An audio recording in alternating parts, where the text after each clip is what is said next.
அதிசயங்கள் செய்கிறவர் நம் அருகில் இருக்கிறார். அற்புதங்கள் செய்கிறவர் என்றும் நமக்குள் வசிக்கிறார். ஆதியாகமம் 3ஆம் அதிகாரம் 1 வசனம். தேவனாகிய கர்த்தர் உண்டாக்கின சகல காட்டு ஜீவனை பார்க்கிலும் சர்ப்பமானது தந்திரமுள்ளதா இருந்தது. அது ஸ்திரீயை நோக்கி நீங்கள் தோட்டத்தில் உள்ள சகல விருட்சங்களின் கனியையும் புசிக்க வேண்டாம் என்று தேவன் சொன்னதுண்டோ என்றது. ஏவாளோடு சாத்தான் பேசுகிறார். ஏன் பேசணும்? ஏவாளை பேச வைத்து அவள் சிந்தையை கெடுக்க வேண்டும் என்பதுதான் சாத்தானுடைய சதி திட்டம். எப்படி கெடுக்கிறது? தேவனுடைய வார்த்தையின் மீது சந்தேகத்தை உண்டு பண்ணுவது. தேவன் சொன்னது உண்டோ என்று சந்தேகத்தை உண்டு பண்ணுகிற பொல்லாத ஆவி.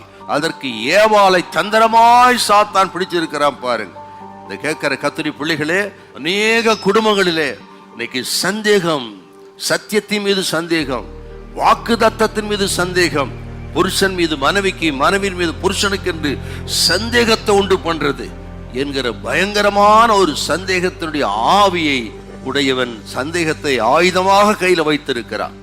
சந்தேகம் எங்க திரும்பினாலும் இன்றைக்கு அந்த ஆயுதத்துக்கு ஒரு நாள் இடம் தரக்கூடாது. அதுக்கு பதிலாக அன்பு செலுத்துங்க, ஆண்டவர் நம்புங்க, எல்லா சந்தேக ஆவி ஓடி போயிடும். இன்றைக்கு தேவ பிள்ளைகள் வாழ்க்கையில் சில காரியங்கள் நடக்கலைன்னா, வாக்கு தத்தம் நிறைவேறவில்லை என்ற வாக்கு தத்தத்தின் மீது சந்தேகம். கர்த்தர் எனக்கு வாக்கு தத்தம் செய்தாரே, இத்தனை வருஷம் ஆகிவிட்டு என்று வாக்கு தத்தத்தை பற்றி ஜெபித்துக் கொண்டிருப்பீங்க, அது நிறைவேறப்படுது, ஒரு சந்தேகம் வருகிறது. கர்த்தர் சொன்னது உண்மைதானா, நடக்குமா நடக்காதா என்று சந்தேகப்பட்டு இருக்கிறதெல்லாம் இழக்கிற ஒரு பயங்கர நிலைமையில இருக்கிறோம்.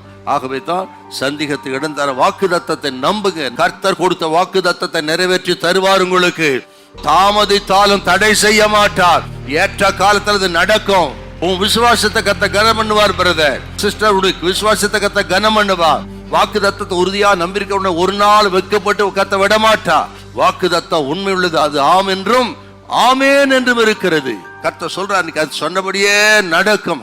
வானத்திலிருந்து மழையானது இறங்கி பூமியை நினைத்து விதைக்கிறவனுக்கு விதையும் பலனை கொடுக்கிறது எப்படியோ அப்படி என் வாய்ந்து புறப்பட வார்த்தை இருக்கும். அது வெறுமையாய் ஒரு நாளும் திரும்பி வராது. கர்த்தர் சொன்ன வார்த்தை அது வெறுமையாய் திரும்பி வராது. உங்களுக்கு தேவன் கொடுத்த வாக்குத்தத்தம் வெறுமையாய் வராது, நிச்சயமாய் நிறைவேறும். ஏற்ற காத்த நிறைவேறும். பயப்படாதீங்க, சோர்ந்து போகாதீங்க. ஹல்லேலூயா, ஹல்லேலூயா.